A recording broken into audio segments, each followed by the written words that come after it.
नीतीश कुमार आप लोगों का फिर से एक बार हमारे YouTube channel RNR classes NCERT पर हार्दिक स्वागत करता हूं। और आज हम लोग उसी इतिहास के क्रम को आगे बढ़ाएंगे जहां तक हम लोगों ने पिछली वीडियो लेक्चर में बात किया था। तो आज हम लोग बात करेंगे इतिहास के कालक्रम की। इतिहास को कितने भागों में बांटा गया है, क्यों बांटा गया है और उसके टाइम पीरियड क्या है, इन सभी बातों पर। और सबसे पहले आप लोगों को एक बात सूचित करना चाहेंगे कि अगर आप लोगों ने हमारा YouTube channel RNR classes NCERT को सब्सक्राइब नहीं किया है तो प्लीज़ सब्सक्राइब कर लीजिए, ताकि हमारा हर एक वीडियो का आपको भरपूर फ़ायदा मिले। और साथ ही साथ बेल आइकॉन को भी दबा दीजिए ताकि आपको हर एक वीडियो का नोटिफिकेशन भी मिल जाए और आप एक भी वीडियो को मिस ना करें। तो बगैर देर किए शुरू करते हैं। क्या बात किए हैं? इतिहास के कालक्रम। इतिहास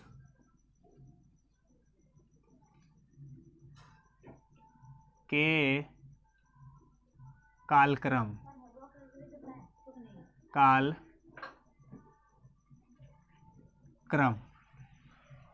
हम लोग इतिहास के कालक्रम की बात क्यों करते हैं?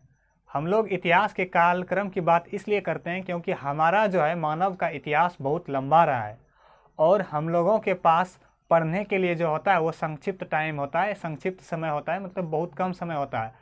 और हम लोग उस बहुत कम समय में बहुत दिनों के इतिहास को पढ़ना चाहते हैं, तो हम लोगों को उसको कालक्रम में यानी कि उसको अलग अलग भागों में बांटकर पढ़ना होता है, जिससे कि हम लोगों को पढ़ने में भी आसानी होती है और उसको समझने में भी आसानी होती है। इसीलिए हमारे भारतीय इतिहास की बात करें या विश्व इतिहास की बात करें तो उनको मुख्यतः 3 भागों में बांटकर पढ़ा जाता है या अध्ययन किया जाता है।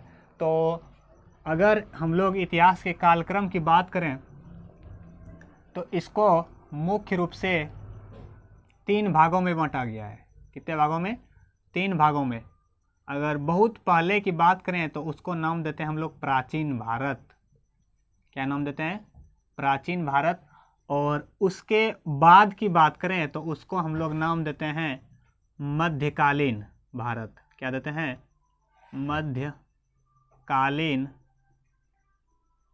भारत। और अगर और आगे की बात करते हैं और हमारे देश जो मतलब हमारा भारत देश जब आज़ाद हुआ था वहाँ तक अगर बात करते हैं तो इसको हम लोग नाम देते हैं आधुनिक। क्या नाम देते हैं? आधुनिक।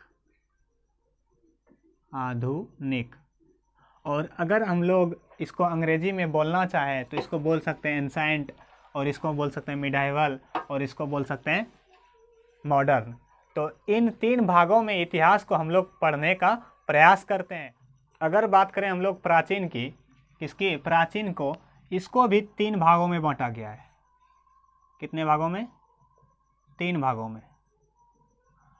पहले को हम लोग बोलते हैं प्रागैतिहासिक काल। प्रागैतिहासिक काल। और इसको अगर दूसरे भाग में बांटें तो इसको बोलते हैं आद्य ऐतिहासिक काल। आद्य ऐतिहासिक काल। और अगर इसको 3 भाग में बांटे हैं तो एक आता है ऐतिहासिक काल। ऐतिहासिक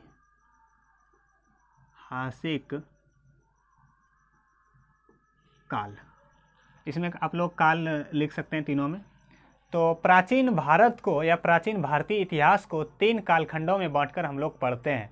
अगर इसमें भी बात करें इसका टाइम पीरियड का तो इसको बोलते हैं हम लोग, या मतलब मान के चलते हैं प्रारंभ से। कब से? प्रारंभ से 3000 ईसा पूर्व। 3000 ईसा पूर्व। ये ईसा पूर्व आप लोगों को बार बार ये मतलब परेशानी में डाल सकता है। इसको हम पहले आपको समझा देते हैं।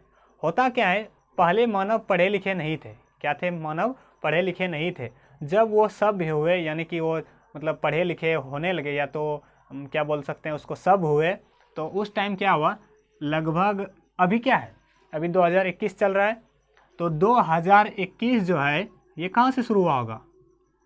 1 से शुरू हुआ होगा। कहाँ से? 1 से। तो इसी 1 ईस्वी में क्या बात किए हैं? 1 ईस्वी में ईसा मसीह का जन्म होता है। किसका जन्म होता है? ईसा मसीह का जन्म होता है। और यहीं से हम लोग क्या लिखना शुरू करते हैं, या क्या समय को क्या परिभाषित करते हैं कि 1 ईस्वी, 2 ईस्वी, 3 ईस्वी। इसी तरह आप अभी जो देख रहे हैं वो क्या आ गया है? 2021 ईस्वी।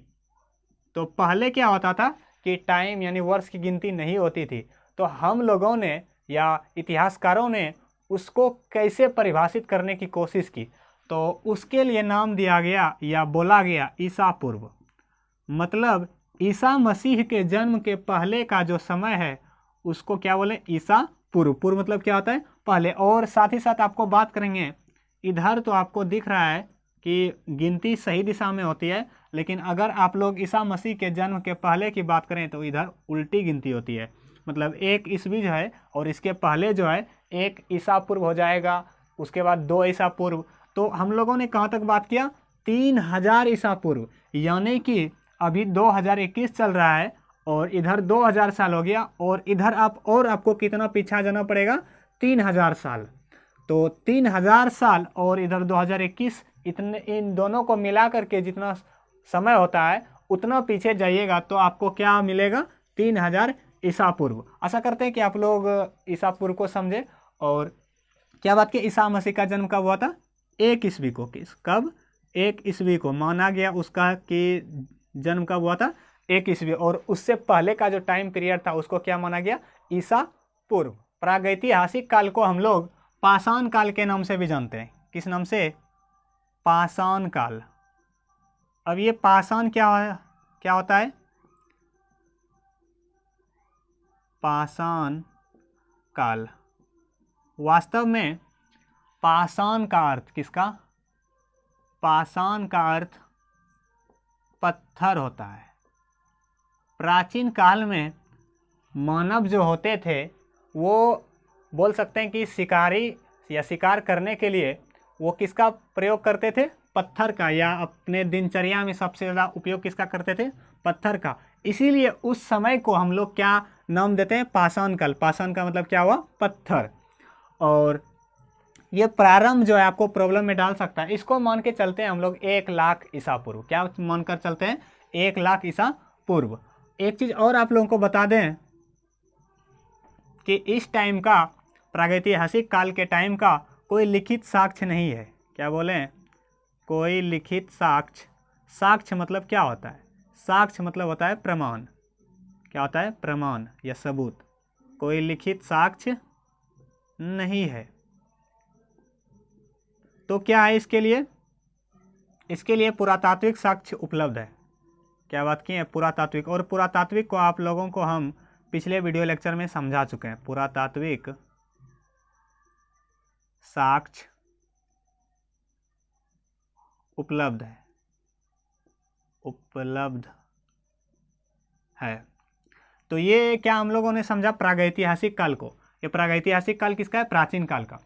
और अगर हम लोग बात करें आद्य ऐतिहासिक का, तो इसको हम लोग बांट सकते हैं। अगर इसका हम लोग टाइम पीरियड की बात करें तो इसका टाइम पीरियड 2500 ईसा पूर्व से 2500 ईसा पूर्व से 600 ईसा पूर्व। क्या बात किए? 600 ईसा पूर्व। ये टाइम पीरियड लगभग जो है उसको किसके अंतर्गत हम लोग देखते हैं? आद्य ऐतिहासिक काल के अंतर्गत देखते हैं। और अगर बात करें कि इसको हम लोग किस तरह से मतलब इस समय का जानकारी प्राप्त करते हैं, तो इसके लिए लिखित साक्ष्य तो उपलब्ध है। क्या बात किए? लिखित साक्ष्य उपलब्ध, लेकिन अभी तक बता दें आपको कि वो पढ़ा नहीं जा सका है। उपलब्ध है लेकिन पढ़ नहीं सके अभी तक। लेकिन पढ़ा नहीं जा सका है। पढ़ा नहीं जा सका है। तो यही खास विशेषता है। और अगर आद्य ऐतिहासिक काल के किसी सभ्यता की बात करें या समय की बात करें तो उस टाइम ही हड़प्पा सभ्यता, क्या बोलें? हड़प्पा सभ्यता ये हड़प्पा क्या है? ये हड़प्पा एक जगह का नाम है जो कहाँ पर है? भारत, अफगानिस्तान और पाकिस्तान के जुड़ाव के स्थान पर। ये हड़प्पा सभ्यता, इसको आप लोग बोलते हैं सिंधु घाटी सभ्यता। सिंधु घाटी सभ्यता, सिंधु घाटी सभ्यता। एग्जाम में डायरेक्टली एक क्वेश्चन पूछा जाता है कि सिंधु सभ्यता या सिंधु घाटी सभ्यता का समय काल क्या है। तो आप लोगों को नॉलेज के लिए बता दें तो इसका डायरेक्ट आप लोग एकदम ध्यान से याद कर लीजिए कि 2500 ईसा पूर्व से, क्या बात की है? 2500 ईसा पूर्व से 1750 ईसा पूर्व, 1750 ईसा पूर्व हम लोग मात्र इस हड़प्पा सभ्यता या सिंधु घाटी सभ्यता को एक टॉपिक के रूप में आगे पढ़ेंगे। तो आप लोग इसीलिए बोलते हैं कि आप लोग हमारा यूट्यूब चैनल आर्यनर क्लासेस एनसीईआरटी को सब्सक्राइब कर लीजिए। अब देखिए तीसरा क्या आता है? ऐतिहासिक काल। थोड़ा सा सिंधु घाटी सभ्यता के बारे में बात करें। सभ्यता क्या होता है? मानव के उस अवस्था को हम लोग सभ्य के रूप में जानते हैं जब मानवों ने एक साथ रहना सीख लिया और तरह तरह के विशेष सुविधाओं को प्राप्त करना या उपयोग करना शुरू कर दिया। तो उस टाइम पीरियड को हम लोग क्या बोलते हैं? सभ्यता नाम से उसको परिभाषित करते हैं। अगर हम लोग बात करें ऐतिहासिक की, क्या बात किए हैं? ऐतिहासिक काल। ऐतिहासिक काल को हम लोग 600 ईसा पूर्व से 600 ईसा पूर्व से 647 ईस्वी, क्या बात किए हैं? 647, यहाँ पर हम लोग क्या बात करें? ईसा पूर्व नहीं, 647 ईस्वी की बात कर रहे हैं। तो ये ऐतिहासिक काल के अंतर्गत आता है। अब याद कीजिए, अगर क्वेश्चन आ सकता है कि ईसा मसीह का जन्म जो है किस काल के अंतर्गत हुआ था, और ऑप्शन में आ सकता है प्रागैतिहासिक काल, आदि ऐतिहासिक काल और ऐतिहासिक काल। तो आपको आंसर क्या करना है? ऐतिहासिक काल, क्योंकि ईसा मसीह का जन्म कब हुआ था? 1 ईस्वी को। तो 1 ईस्वी जो है किसके बीच आएगा? 600 ईसा पूर्व और 647 ईस्वी के बीच में आएगा। अब हम लोग मध्यकालीन भारत की बात करते हैं। मध्यकालीन भारत को जो टाइम पीरियड में बांटा गया है, मध्यकालीन इतिहास को जो टाइम पीरियड में बांटा गया उसकी बात करते हैं। इसका टाइम पीरियड 712 ईस्वी, क्या बात की है? 712 ईस्वी से 1707 ईस्वी, 1707 ईस्वी। इस टाइम पीरियड के बीच जो समय आता है या इतिहास रहा है उसको नाम क्या देते हैं हम लोग? मध्यकालीन इतिहास या मध्यकालीन। अगर हम लोग आधुनिक काल के भारत की बात करें तो इसमें क्या आएगा? 1707 ईस्वी, 1707 ईस्वी से 1947 भारत के आज़ाद होने तक का जो इतिहास पढ़ेंगे वो किस इतिहास के तहत पढ़ेंगे? आधुनिक इतिहास के तहत।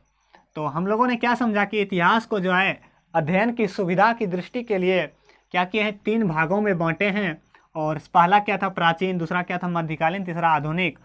तो हम लोग प्राचीन को भी 3 काल में बांट के देखें, प्रागैतिहासिक काल, आदि ऐतिहासिक काल और ऐतिहासिक काल, और इसका टाइम पीरियड की बात भी। अब हम लोग ये जो हम लोगों ने बात किया था पाषाण काल, इसको जो है और 3 भागों में बांटा गया है, तो उसकी बात करते हैं। क्या बात की है? पाषाण काल।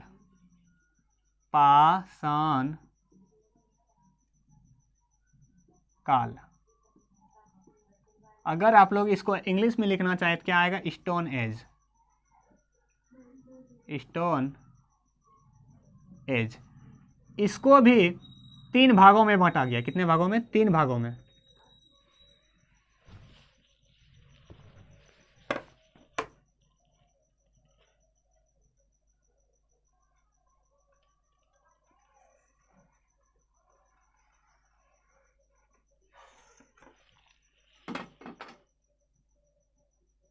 कितने भागों में? 3 भागों में। पहला जो है पूरा पाषाण काल। क्या बात की है? पूरा पाषाण काल। पूरा पाषाण काल। और अगर दूसरा बात करें मध्य पाषाण काल। और अगर तीसरे की बात करें तो इसमें क्या आएगा? नव पाषाण काल। नव पाषाण काल, ये सब किसको बांटा गया है? पाषाण काल को। और अगर हम लोग पूरा पाषाण काल के समय की बात करें तो पहले ही बात की प्रारंभ से, यहाँ से देखिए प्रागैतिहासिक काल को ही क्या नाम दिया है? पाषाण काल। तो यहाँ पर क्या था? प्रारंभ से। तो इसमें भी बात करेंगे प्रारंभ से लगभग 10,000 ईसा पूर्व, 10,000 ईसा पूर्व की अगर बात करते हैं तो वो क्या किस में आता है? पूरा पाषाण काल के तहत आता है। और जानकारी के लिए आपको बता दें कि आग का आविष्कार, किसका? आग का आविष्कार इसी टाइम पीरियड में हुआ है। किस टाइम पीरियड में? पूरा पाषाण काल में। साथ ही साथ ज्ञानी मानव जो होमो सैपियंस बोलते हैं उनका भी जो टाइम पीरियड रहा है या क्या रहा है? यही रहा है, पूरा पाषाण काल। ज्ञानी मानव का उद्भव, क्या बोल सकते हैं? उद्भव। अब बात करेंगे मध्य पाषाण काल की। तो इसको जो टाइम पीरियड में बांटा गया है 9,000 ईसा पूर्व से लगभग कहाँ तक? 4,000 ईसा पूर्व तक। 4,000 ईसा पूर्व के काल को हम लोग किस रूप में देखते हैं? मध्य पाषाण काल के रूप में देखते हैं। इस टाइम पीरियड में ही पशुपालन आरंभ हो गया था। क्या हुआ था? पशुपालन की शुरुआत हो गई थी। पशुपालन की शुरुआत किस काल में हुई थी? मध्य पाषाण काल में। और अब हम लोग बात करेंगे नव पाषाण काल की। किसकी? नव पाषाण काल की। तो इसका टाइम पीरियड जो रहा है, क्या रहा है? 7,000 ईसा पूर्व से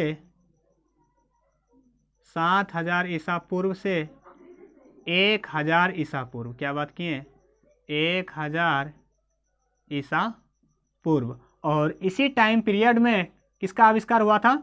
यहाँ पर क्या हुआ? आग का आविष्कार, ज्ञानी मानव का उद्भव हो गया है, पशुपालन की शुरुआत हो गई है। और इस टाइम पीरियड में कृषि, क्या बोलें? कृषि की शुरुआत होती है। कृषि की शुरुआत। और साथ ही साथ हम लोग जो अभी वाहन का प्रयोग करते हैं यहीं से उसका इतिहास रहा है शुरुआत का।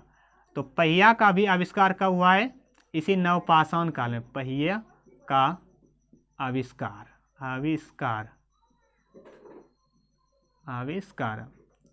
साथ ही साथ आपको बता देना चाहें कि इस मध्यकालीन भारत में हम लोग दिल्ली सल्तनत और साथ ही साथ मुगल राजवंश और विभिन्न धर्मों के उदय की बात करेंगे। और इस आधुनिक भारत में हम लोग भारत कैसे आज़ाद हुआ, भारत को आज़ाद कराने में कितने तरह के प्रयास किए गए, कौन कौन से आंदोलन किए गए, तरह तरह की बात करेंगे।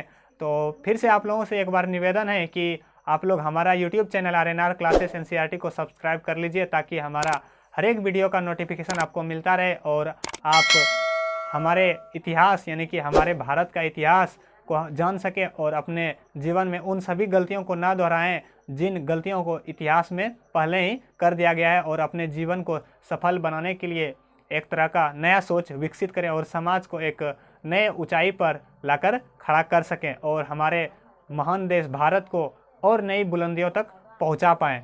और हम लोग इसी क्रम को आगे बढ़ाते जाएंगे और आप लोग लगे रहिएगा, हर एक वीडियो को देखना ना भूलिए।